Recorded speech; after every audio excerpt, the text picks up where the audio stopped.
సాయిరాం. బాబా భక్తులందరికీ కూడా నమస్కారం అండి. అందరూ కూడా సుఖంగా సంతోషంగా ఎప్పుడూ కూడా ఆనందంగా ఉండాలి అని చెప్పి ఆ బాబాగారి తరపున నేను కూడా మనస్ఫూర్తిగా కోరుకుంటున్నాను. ఈరోజు బాబాగారు అందించే సందేశం ఏంటి అంటే కనుక, తల్లి జన్మలో ఈరోజు మళ్ళీ రాదు, అస్సలు ఆలోచించకు, వెంటనే నువ్వు నా చేతిని తాకు తల్లి, 48 గంటలలో 90 లక్షలనేవి నీ గుమ్మంలో ఉండేలా చూస్తాను అని చెప్పి ఏదో ఒక తెలియని సందేశాన్ని, మనకి అర్థం కాని సందేశాన్ని ఈరోజు బాబాగారు మనకి అందించాలి అనుకుంటున్నారండి. మరి ఈ సందేశం ఏదైనా కానివ్వండి, అది మన మంచి కోసమే అని చెప్పి మనందరికీ కూడా తెలిసిన విషయమే కదా. మరి సందేశం వినే ముందు ఎవరికైతే బాబాగారు అంటే నమ్మకం ఉంటుందో వారందరూ కూడా ఈ వీడియోకి ఒక చిన్న లైక్ ఇచ్చి వీడియోని వినడం అయితే స్టార్ట్ చేయండి. కింద కామెంట్ సెక్షన్లో ఓం సాయిరామ్ అని చెప్పి టైప్ చేయండి. ఇక చాలామంది కూడా నన్ను అడుగుతున్నారండి, అక్క ఎన్నో రకాల సమస్యలతో మేము సతమతమైపోతున్నాం అక్క, మీకు తెలిసిన గురువుగారి నెంబర్ ఉంటే కొంచెం చెప్పండి అక్క అని చెప్పి అడుగుతున్నారండి. వారి కోసం చెప్తున్నాను. శ్రీ షిరిడి సాయిబాబా ఆశీస్సులతో జ్యోతిష్యం చెప్పబడును. గురూజీ శివరామరాజు గారు. Phone number 9959422552. మీరు ఇప్పటి వరకు ఎన్నో చోట్ల జ్యోతిష్యం అనేది చెప్పించుకొని ఉంటారు. మీరు కోరిన మార్పులు మీ జీవితాలలో జరిగి ఉండకపోవచ్చు. మీ సమస్యలు ఏవైనా కానివ్వండి, ప్రేమ, పెళ్లి, ఉద్యోగం, రాజకీయం, సంతానం లేక ఇబ్బంది పడుతున్నా, భార్యాభర్తల మధ్య గొడవలున్నా, అప్పుల సమస్యలున్నా, శత్రు సమస్యలున్నా, ఇలా ఎటువంటి సమస్యలున్నా కానీ ఆ సమస్యలకు తగిన పూజలు చేసి గురువుగారు మీకు పరిష్కారాన్ని చూపిస్తారు. గురువుగారు చెప్పింది చెప్పినట్లు 100కి 1000% జరుగుతుంది. మా జీవితాలలో ఎన్నో రకాల సమస్యల నుంచి ఈ గురువుగారి దయ వల్లనే మేము బయటపడ్డాము. నమ్మకంతో కాంటాక్ట్ అవ్వండి. ఇక బాబాగారి యొక్క సందేశం విషయానికి వస్తే కనుక, తల్లి ఏ సమస్యతో నువ్వు బాధపడుతున్నావో తెలుసుకోలేనంత అంధకారంలో ఉన్నాను అని చెప్పి నువ్వు అనుకుంటున్నావు కదా, అంటూ ఉంటావు కదా తల్లి. బాబా ఎన్నో బాధలు, ఎన్నో కష్టాలు పడి పడి జీవితంలో సగం అనేది గడిచిపోయింది. ఇక మిగతా సగం కూడా సంతోషాలు వస్తాయి అని చెప్పి నాకైతే ఏ నమ్మకము లేదు. ఇక ఏ ఆనందంతో నేను బ్రతకాలి, ఏ సంతోషం చూసుకొని ఆనందించాలి, అసలు నాకంటూ ఏం మిగిలింది బాబా అని చెప్పి నువ్వు నన్ను ప్రశ్నిస్తున్నావు. ఈ యొక్క మాటలన్నీ కూడా నీ మనసు ఎంతో విసిగిపోతేనే వస్తున్నాయి అని చెప్పి నాకు తెలుసు. అప్పుడప్పుడు నా మీద కోప్పడుతూ ఉంటావు. బాబా బాబా అని చెప్పి ఎన్నిసార్లు నేను నిన్ను తలుచుకోవడం లేదు, అయినా కూడా నా కన్నీటిని చూసి కూడా నీకు జాలి కలగడం లేదు కదా అని చెప్పి కోపగిచ్చుకుంటూ ఉంటావు. అయినా కూడా నాకేం పర్వాలేదమ్మా, ఎందుకంటే తన బిడ్డ కోపంతో అన్నా, ఆవేశంతో అన్నా, బాధతో అన్నా పడే అంత శక్తి అనేది ఏ తండ్రికైనా కూడా ఉంటుంది. అదేవిధంగా నాకు కూడా ఉంది తల్లి. ఏది ఏమైనా కూడా జరిగేది ఒకటి నేను నీకు చెప్తాను, జాగ్రత్తగా విను. జరుగుతున్నది కూడా చెప్తాను, జాగ్రత్తగా విను. మొదటిగా నీకు వచ్చిన కష్టం అనేది ఏదన్నా ఉంది అంటే కనుక నీ యొక్క బంధం విషయంలో, అంటే నీ యొక్క భర్త విషయంలో నువ్వు చాలా ఇబ్బంది పడిపోతూ ఉన్నావు. తను నీకు నచ్చినట్లుగా ఉండడం లేదు అని చెప్పి, నీ మాట ఏది కూడా వినడం లేదు అని చెప్పి, విన్నట్లుగా నటిస్తున్నాడు అని చెప్పి, ఇలా ఎన్నో రకాల మాటలు అనేవి తన మీద నీకు ఉన్నాయి. కానీ ఎన్ని అనుకున్నా కానీ, ఎన్ని రకాలుగా ప్రయత్నించినా కానీ తనలో అప్పటికప్పుడు మారినట్లుగా నీకు కనిపిస్తున్నా కానీ తను చేసేదే చేస్తున్నారు తప్పితే ఏది కూడా నీ కోసం ఆగటం లేదు అని చెప్పి నువ్వు గమనిస్తున్నావు. ఇదంతా తెలుసుకొనే మనసుని ఇంతగా పాడు చేసుకుంటున్నావు. అవును తల్లి, నిజమే. ఎందుకంటే తాను పట్టిన కుందేలుకు 3 కాళ్ళు అనే స్వభావం మీ ఆయనది. అది నేను ఒప్పుకుంటున్నాను. అంతేకాకుండా తన యొక్క బిహేవియర్ అనేది ఎలా ఉంది అంటే కనుక, అసలు నీ మాట నేనెందుకు వినాలి, నా జీవితం నాకు నచ్చినట్లుగా బ్రతకాలి కదా. ఏదో ఇక భార్య అంటే ఎప్పుడూ కూడా ఇలా గొడవ పడుతూనే ఉంటుంది, అనవసరంగా పెళ్లి చేసుకున్నానేమో అని చెప్పి ఈ రకంగా తను ఆలోచిస్తున్నాడు తప్పితే తనకి తన మంచి కోసం నువ్వు ప్రతీది కూడా చెప్తున్నావు అని చెప్పి నిన్ను కొంచెం కూడా ఇప్పుడైతే అర్థం చేసుకోవడం లేదు. మరి ఎప్పటికీ అర్థం చేసుకోరా అంటే కనుక ఎప్పటికైనా కానీ తప్పకుండా నువ్వు చెప్పిన మాటలన్నింటినీ కూడా అర్థం చేసుకుంటాడు. కాకపోతే దానికి కొంత సమయం అనేది ఉంది. ఆ సమయం వరకు ఇలాగే నేను ఏడుస్తూ కూర్చోవాలా బాబా? ఆ సమయం వరకు నేను ఇలా బాధపడుతూనే ఉండాలా బాబా? మరి ఆ సమయం ఎప్పుడొస్తుంది బాబా అని చెప్పి నువ్వు నన్ను ప్రశ్నిస్తూ ఉన్నావు. అయితే దానికి సమాధానం కూడా నేను చెప్తాను, జాగ్రత్తగా విను. ఏంటి అంటే కనుక, తల్లి, ఇప్పటికే చాలా బాధలు పడ్డావు. అలసిన మనసుతోటి ఏడ్చిన రాత్రులు, నిద్రలేని రాత్రులు గడిపావు. శారీరకంగా, మానసికంగా ఎంతో కృంగిపోయావు. ఇది అంతా కూడా నాకు తెలుసు. కాకపోతే ఒక తండ్రిగా తన బిడ్డకు ఏ సలహా అయితే ఇస్తాడో అదే సలహాని నేను నీకు ఇస్తున్నాను. ఇప్పటి వరకు ఎన్నో బాధలని, కష్టాలని అనుభవించాను అని చెప్పి అంటున్నావు కదా. ఎప్పుడైతే నన్ను నమ్మి నా గుడిలో నువ్వు అడుగు పెట్టావో ఆ రోజే నీ యొక్క కర్మ ఫలితాన్ని నేను 80% వరకు తగ్గించేశాను. ఒక 20% కష్టాలను చూసేనా ఇంత భయపడిపోతున్నావు? అదే నువ్వు 80% అనుభవించి కూడా ఉంటే అసలు నీ పరిస్థితి తలుచుకుంటే నాకు చాలా భయంగా ఉంది తల్లి. ఎందుకంటే ఇప్పుడు నువ్వు అనుభవిస్తున్న కష్టాలు ఘోరంత మాత్రమే అని చెప్పి తెలుసుకో. ఇక నేను తండ్రిగా నేను నీకు ఇస్తున్న సలహా ఏంటి అంటే కనుక, మొదట ఎవరిని చూసుకొని, ఎవరిని నమ్ముకొని, ఎవరో నీకు సాయం ఉంటారు అని చెప్పి ఈ భూమి మీదకి నువ్వు అడుగు పెట్టలేదు. ఎవరో నిన్ను ఉద్ధరిస్తారు అని చెప్పి నీ తల్లిదండ్రులు నిన్ను పెంచలేదు. అంతేకాకుండా నీ తల్లిదండ్రులు మొదటి నుంచి నీకు నేర్పిస్తున్న ధైర్యం ఏదన్నా ఉంది అంటే కనుక అది నీ కాళ్ళ మీద నువ్వు నిలబడడం. అసలు నీ యొక్క లక్ష్యం ఏంటి? ఏం సాధించాలి అనుకుంటున్నావు? ఏం చేయాలి అనుకుంటున్నావు? నీకంటూ ఒక ప్రత్యేకత ఉంటుంది కదా. ఆ ప్రత్యేకతలో నువ్వు ఎందుకు శ్రద్ధని చూపించలేకపోతున్నావు? ఎప్పుడూ కూడా వేరే వారి గురించి ఆలోచించుకుంటూ నీ మెదడు ఇప్పుడే చాలా వరకు సన్నగిల్లిపోయింది. నీ యొక్క ఆలోచన శక్తి, నీ యొక్క జ్ఞాపక శక్తి, నీ యొక్క తెలివితేటలు అన్నీ కూడా అడుగంటిపోతున్నాయి. ఇప్పటికైనా కానీ తెలుసుకోకపోయావు అంటే జీవితంలో నువ్వు చాలా నష్టపోతావు అని చెప్పి తెలుసుకో. తల్లి, ఇక నేను పూర్తిగా చెప్పేది ఏంటి అంటే కనుక, నీ గురించి నువ్వు ఆలోచించుకో. నీ పని నువ్వు చేసుకో. నీకు ఆకలైనప్పుడు నువ్వు తిను. నీకు నిద్ర వచ్చినప్పుడు ప్రశాంతంగా నువ్వు నిద్రపో. అంతేకాని వేరే వారి ఆకలి గురించి ఆలోచించడం, వేరే వారి యొక్క ఆరోగ్యం గురించి ఆలోచించడం, వేరే వారి యొక్క నిద్ర గురించి ఆలోచించడం, ఇవి అన్నీ చేస్తున్నావు. అది నీ యొక్క బాధ్యత అని నువ్వు అనుకుంటున్నావు. కానీ ఎన్ని చేసినా కూడా అవతలి వారికి కూడా నీ మీద ప్రేమ ఉండాలి కదా. నువ్వు ఆలోచించినంతలో కనీసం ఒక 10% కానీ నీ గురించి ఆలోచించాలి కదా. కనీసం నీ మీద ఒక శ్రద్ధ అనేది ఉండాలి కదా. నువ్వు ఎప్పుడు తింటున్నావో వారికి తెలీదు, నువ్వు ఏడుస్తున్నావో తెలీదు, సంతోషంగా ఉన్నావో తెలీదు, బాధలో ఉన్నావో తెలీదు.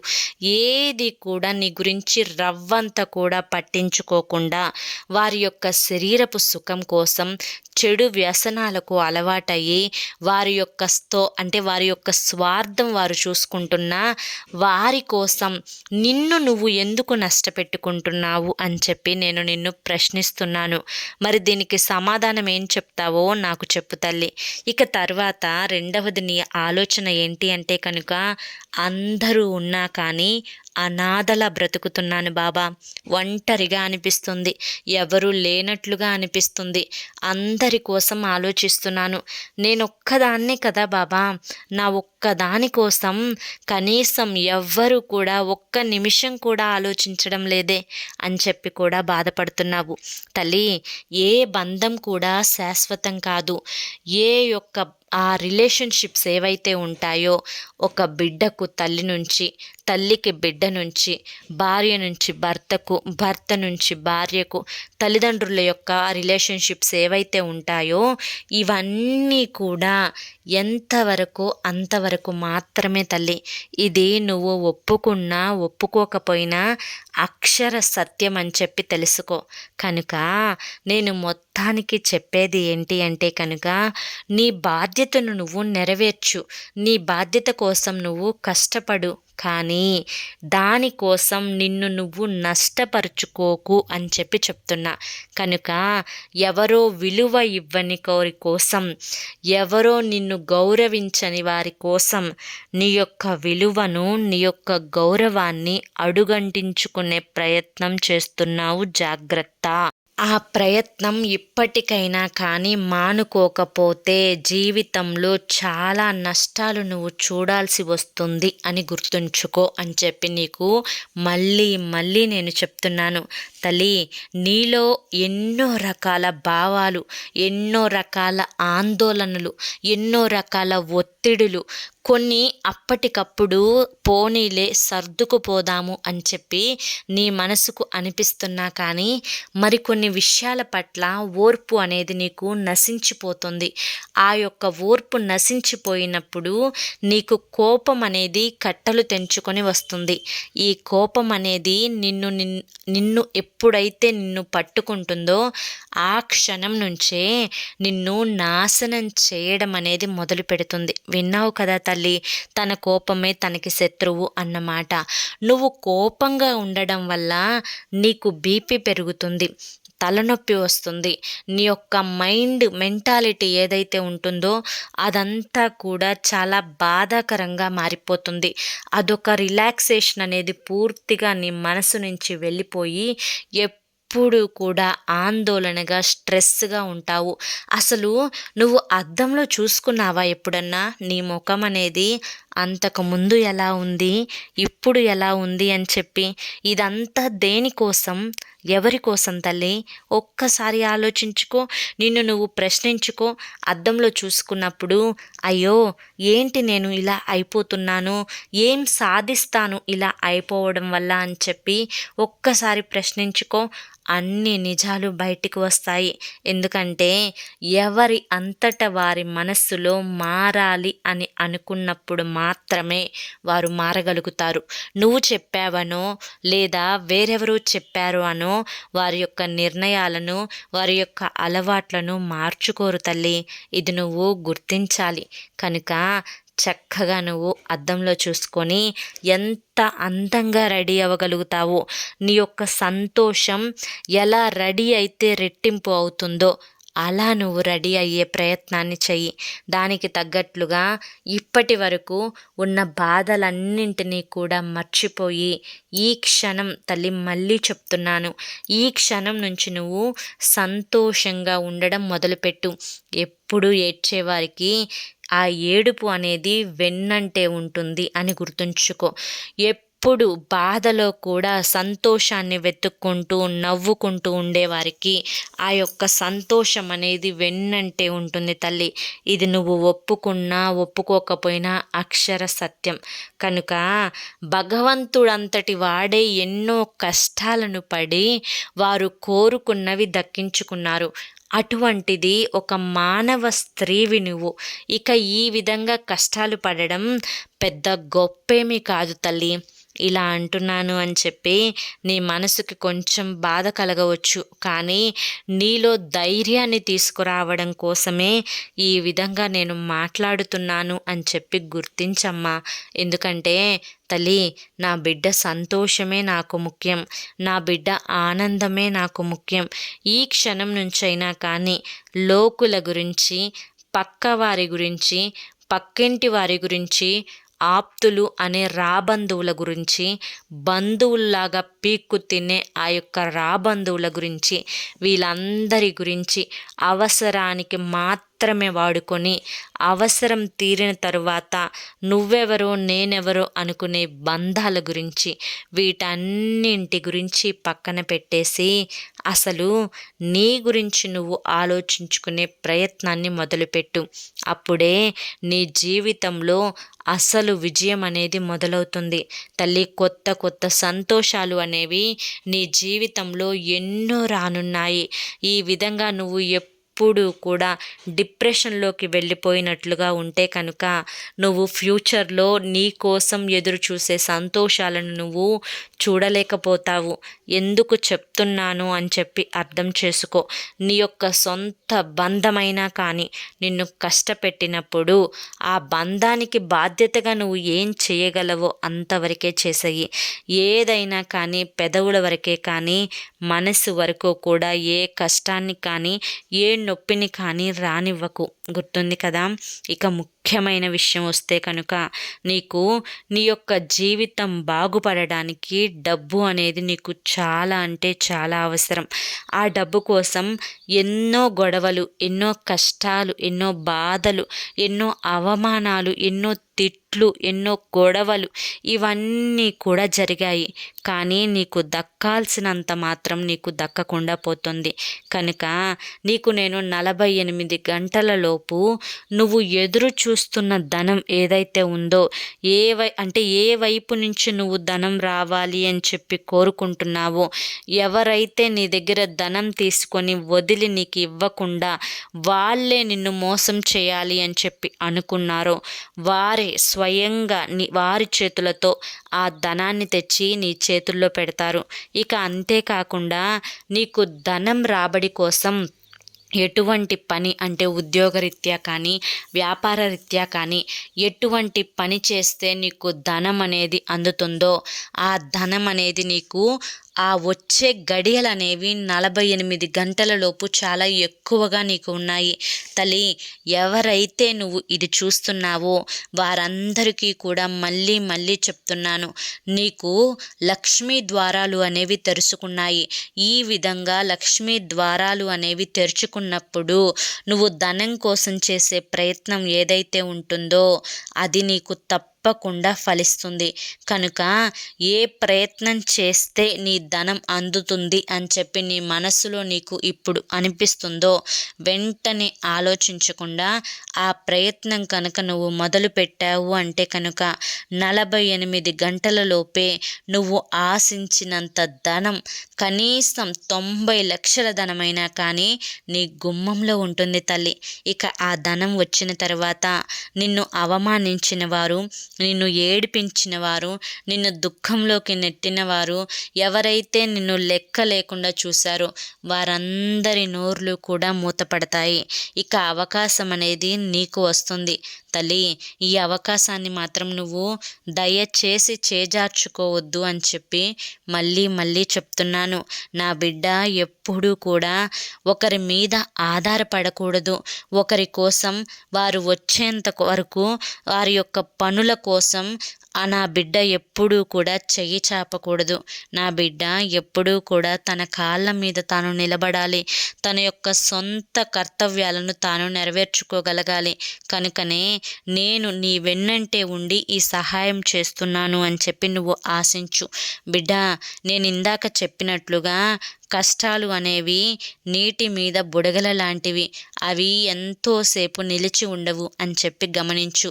ఏ కష్టం వచ్చినా కానీ, ఏ బాధ వచ్చినా కానీ, ఏ నష్టం వచ్చినా కానీ నీ వెన్నంటే ఈ బాబా ఉన్నారు అని చెప్పి ఒక్కసారి కష్టంలో ఉన్నప్పుడు బాబా ఈ కష్టాన్ని తీర్చయ్యా అని చెప్పి ఒక్క మాట మనసులో తలుచుకో.